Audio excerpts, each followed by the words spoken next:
The humidity in Mactan didn't just hang in the air, it had weight. A wet wool blanket that smelled of salt spray, diesel exhaust, and curing concrete. Mark wiped a bead of sweat from his temple with the back of his hand, careful not to smudge the edges of the blue leatherette folder tucked under his arm. Inside that folder was the anchor of his new life, a notarized deed of absolute sale for a 3,000 square meter plot of land that he was legally forbidden from owning.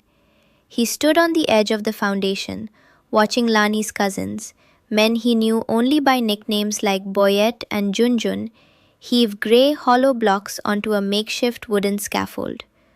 To the guys back in Seattle, Mark was the romantic visionary, the one who had finally cracked the code of the international lifestyle. He'd sent them photos of the sunset over the Hilutungan Channel, captioned with lines about building a sanctuary far from the grind. In those photos, the grey skeleton of the house looked like a promise. Standing here in the dirt, it looked like a thirsty mouth.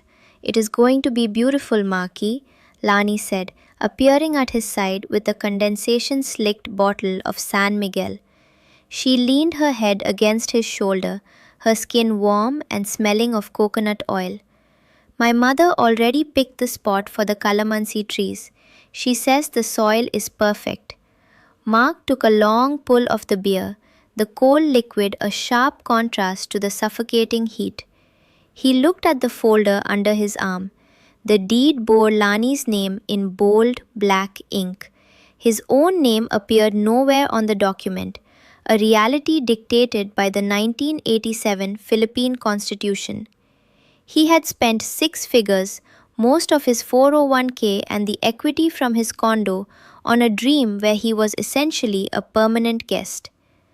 "The calamansi trees are a great touch," Mark replied, forcing a smile. He felt a surge of the familiar protective instinct, the alpha provider rush that had driven him to wire the first $20,000 6 months ago. He wasn't just buying a house, he was buying a legacy for her, a way to lift her entire family out of the cramped barangay 3 miles down the road. It made him feel essential in a way his project management job never had. The illusion was thick, reinforced by the way the local kids waved at him, and the way the contractor, a man named Efren who was also Lani's uncle, called him boss with a deferential tilt of the head. Mark was the engine of this economy. He was the hero of the story. Efren wiped his hands on a rag and approached them, his smile apologetic but practiced. "Boss Mark, we have a small problem with the delivery for the roof trusses. The supplier says the price of steel went up again this morning. Global markets, you know." Mark felt a subtle tightening in his chest, a low-frequency vibration of tension he'd been ignoring for weeks. "How much more, Efren?" "Maybe another 80,000 pesos for the surcharge, boss. If we don't pay today, they give the stock to the resort project in Lapu-Lapu. Then we wait 3 months." Mark looked at Lani. She looked back with wide, trusting eyes, the kind of eyes that didn't understand wire transfer fees or currency fluctuations. She only understood that her Marky could fix anything. "I will have to check the exchange rate," Mark said, his voice sounding thinner than he liked. "Don't worry," Lani whispered, squeezing his arm. "It is for our future. Once the roof is on, we can finally move in. No more hotels, just us." He looked back at the blue folder. He thought of the notary's office in Cebu City, the cramped, windowless room where a man in a barong had stamped his life savings into Lani's legal possession. The lawyer had offered him a look that Mark initially mistook for respect, but now, under the glare of the tropical sun, felt more like a quiet clinical observation of a recurring phenomenon. A group of local men sat in the shade of a nearby mango tree, sharing a jug of tuba. One of them caught Mark's eye and offered a slow, deliberate nod. It wasn't a greeting. It was the look a seasoned gambler gives a newcomer who has just pushed his last stack of chips into the center of the table. Mark opened the folder, the gold seal of the notary glinting. The paper was crisp, official, and utterly meaningless to the man who had paid for it. He stared at the foundation, at the hollow blocks that seemed to absorb the light rather than reflect it. The roof needed to go on. He couldn't stop now. If he stopped, the skeleton would just sit there, a grey monument to a mistake he wasn't ready to admit he was making. "Tell the supplier I will go to the bank in the morning," Mark said. Ephron's smile widened, revealing a gold tooth. "Good choice, boss. Very wise." As the sun began to dip behind the mountains of Negros in the distance, casting long, distorted shadows across the construction site, Mark sat on a pile of unused rebar. The tension in his chest didn't dissipate with the setting sun. It settled, heavy and cold, right behind the notarized deed. He watched Lanny walk toward her cousins, laughing, already planning the garden, and for the first time, the house felt less like a sanctuary and more like a very expensive stage set where the lead actor didn't know his contract was already up. A week later, the bank in Cebu City felt like a sterile purgatory. Mark stood before the teller, the air conditioning humming a high-pitched note that vibrated in his teeth. He watched the woman's manicured fingers dance across the keyboard, processing the wire transfer that would cover the steel surcharge and a new, unforeseen permit fee Ephron had mentioned over breakfast. "You are very generous to your wife, sir," the teller said, her voice a flat, practiced melody. "She is my fiancée," Mark corrected, though the distinction felt increasingly fragile. The teller didn't look up. "Of course, a very lucky lady. Most of our international clients, they find the local costs quite surprising at this stage of the build." She paused, her eyes flickering to the screen. "The account is in her name only, correct? Standard procedure." The standard procedure felt like a cold splash of water. Outside, the midday heat hit him like a physical blow. He found Lani waiting in the passenger seat of their rented Toyota, scrolling through her phone. A new gold-rimmed case caught the light, something he hadn't seen before. "Everything okay, Marky?" she asked, not looking up. "Fine. The wire is done. But Lani, we need to talk about the budget. Ephron said the labor costs for the masonry doubled because of the rain, but it hasn't rained in 4 days." Lani tucked the phone into her bag with a practiced fluidity. "Oh, you know Uncle Ephron. He is just making sure the quality is perfect for you. He wants the house to be the strongest in the barangay. For us." She reached over, her hand cool and soft against the back of his neck. It was the same touch that had convinced him to sell his condo, but today it felt less like an embrace and more like a tether. That evening, the celebration for the roof trusses felt different. The construction site was crowded with Lani's extended family. There was a lechon roasting on a spit, the skin crackling over glowing coals. Mark sat on a plastic crate, a lukewarm beer in his hand, watching the dynamics shift. Lani was at the center of a circle of women, speaking rapid-fire Bisaya. Usually, she would translate the jokes for him, bridging the gap between his Seattle sensibilities and their island rhythm. Tonight, she stayed in the circle. Every few minutes, a peal of laughter would erupt, and Mark would see eyes flicker toward him, not with malice, but with a clinical, detached appraisal. He caught a fragment of a conversation between Boye and Junjun near the hollow blocks. They didn't know he was standing just behind the temporary plywood wall. "How much longer for the Americano?" Junjun asked, his voice low and raspy from Tanduay rum. "Until the second floor is finished," Boye replied, followed by a wet, guttural chuckle. "Then we see if he has enough left for the swimming pool. My brother needs a new jeepney by Christmas." Mark felt the blood drain from his face. He walked out into the open, and the conversation stopped instantly. Boye offered a wide, toothy grin. "Boss Mark, drink more. The pig is almost ready." Lani appeared at his side, her eyes searching his face. "Are you tired, Marky? You look pale. Maybe the sun was too much today." "I heard them, Lani, about the jeepney." She didn't blink. Her expression smoothed into a mask of wounded innocence. "They are just joking, Mark. You know how they are. They have nothing, so they dream big. Why are you being so sensitive? After all we have done for them? The V sounded hollow. It was his money, his retirement, his life's work being carved up like the lechon on the spit. Later that night, back at the hotel, he woke up to the blue light of a screen. Lani was on the balcony, her voice a hushed whisper. He couldn't understand the words, but the tone was unmistakable, intimate, urgent, and devoid of the performative sweetness she used with him. Who were you talking to? He asked, standing in the doorway. She jumped, nearly dropping the phone. For a split second, her face flashed with something that looked remarkably like resentment before the girlfriend mask slid back into place. Just my sister, Marky. She is having trouble with her husband again. I didn't want to wake you. Your sister in Kuwait? It is 3 in the morning there. Lani paused, the silence stretching thin and taut. She is in Manila now. She moved back yesterday. I told you, remember? She hadn't told him. The lie was small, a hairline fracture in the porcelain, but as Mark looked at her standing there in the tropical moonlight, he realized the house wasn't the only thing being built on a foundation of hollow blocks.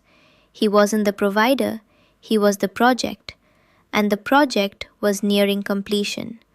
The final bag of cement was mixed, poured, and smoothed into the front walkway. The house stood white and gleaming against the vibrant green of the palms, a sharp geometric intrusion into the chaotic landscape of Mactan. It was finished. Mark stood in the master bedroom, the floorboards of polished mahogany cool beneath his feet. He had paid for the premium wood, double the cost of the local tile, imagining Lani walking across it in the mornings. Now, the room was filled with boxes, but they weren't his. They were heavy cardboard crates marked with her sister's name and a stack of colorful plastic drawers belonging to her mother. Where should I put my things, Lani? Mark asked, gesturing to the corner he'd envisioned for his desk, the command center for the remote work that was supposed to fund their life here. Lani was busy directing Junjun and another man he didn't recognize, a younger guy with a tribal tattoo on his forearm who was hanging a heavy velvet curtain over the window. She didn't look back. Oh, Marky, we need that space for the altar. My mother says a house without a proper place for the sto nino is bad luck. You can use the small table in the kitchen for now. The now felt permanent. The power dynamic hadn't shifted. It had simply settled into its final form. In the bank, he was the signatory. In the notary's office, he was the witness. But in this house, the one built with every cent of his liquidated life in America, he was a guest whose invitation was tied to a dwindling balance. He walked into the living room. Lani's father was already settled into the leather recliner Mark had shipped from San Francisco, his feet up, a cigarette unlit but ready in his hand.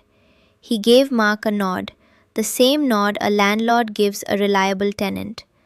The house is very strong, boss, the father said. Good for the family.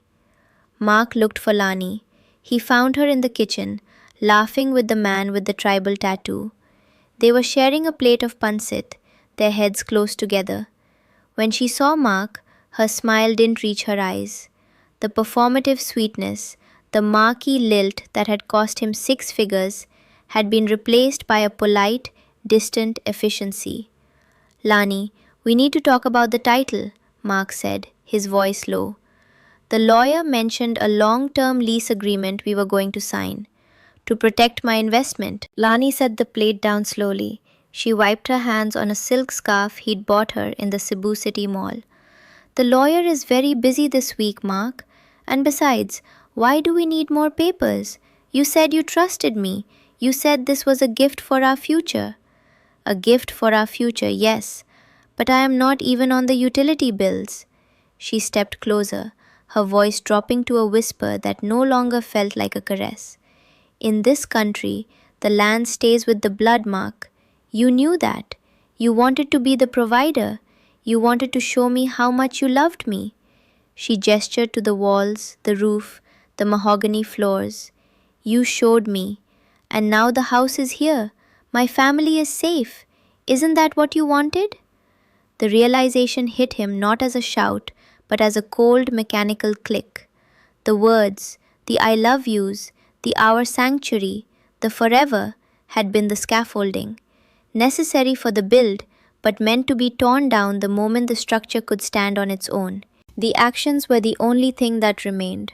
The wire transfers, the notarized deed in her name, the keys that sat on the counter next to her phone. He reached for the keys. Lani's hand was already there, her fingers closing over the brass ring before he could touch it. I will keep these, she said, her voice flat and final. You are always losing things, Maki. I will stay here tonight to help my mother get settled. You should go back to the hotel. It is better this way, until the guest room is ready. Mark walked out onto the front porch. The boss was gone. The romantic hero had been edited out of the script. He stood on the concrete walkway he had paid for, looking at the house that bore no trace of him. He was the subsidized contractor for a life he wasn't invited to lead. As he walked toward the gate, he heard the sound of the deadbolt sliding into place behind him. It was a clean, professional sound. The contract was closed. The house was finished, and for the first time in a year, Mark finally understood exactly what he had bought. He hadn't built a home, he had funded a disappearance. The jeepney ride back to the hotel was a riot of neon lights and the smell of roasting corn, but Mark felt none of the tropical charm he'd written about in his early emails home. He sat on the cramped metal bench, his knees bumping against a laborer in paint-stained shorts. Across from him, a woman balanced a crate of eggs on her lap with the casual precision of someone who knew exactly what everything was worth. He checked his banking app. The balance was a 4-digit number, a rounding error compared to the life he'd liquidated in Seattle. He looked at the screen and didn't feel the panic he expected. Instead, he felt a strange, cold lightness. The weight of the dream had been transferred. He no longer had to worry about steel surcharges, masonry leaks, or the mysterious medical emergencies of Lani's third cousins. He had successfully offloaded his entire net worth into a structure he could never sell and a relationship he could never own. He got off the jeepney a mile early and walked to a small, flickering sari-sari store near the beach. He bought a single San Miguel and sat on a plastic stool, looking back toward the hill where the house stood. From here, the white walls caught the moonlight, looking like a pearl set against the dark velvet of the jungle. A motorbike roared up the hill. Even from this distance, he recognized the silhouette of the man with the tribal tattoo. The bike slowed at the gate Mark had designed, and the lights of the house flickered. The door opened, a yellow square of warmth spilling onto the driveway, and then it closed. Mark took a sip of the beer. It was bitter and metallic. He thought about the guys back home who would see his final house reveal photos on social media next week. He'd already staged them. The sunset view, the mahogany floors, the caption about building a legacy. He would keep the lie alive for them because the truth was too heavy to carry alone. He wasn't a victim of a scam. A scam implied a trick, a hidden trap. But Lani had been remarkably consistent. She had asked for a house, and he had given it to her. She had asked for security for her family, and he had provided it. He had been the one who insisted on calling it ours. He was the one who had projected a Western romance onto a Southeast Asian survival strategy. He stood up, brushing the salt from his shirt. He would catch a flight in the morning, not because he was angry, but because the transaction was complete. The project was handed over, the inspection was finished, and the contractor was no longer required on site. He realized then that Lani hadn't stolen his future. She had simply accepted the donation he'd made to hers. He had spent his life savings to be the hero of a story that didn't have a part for him once the credits rolled. In the Philippines, You don't buy a home to find yourself. You buy a home to lose yourself. And the most expensive thing you'll ever pay for is the privilege of being the only person in the room who believes the lie you're telling.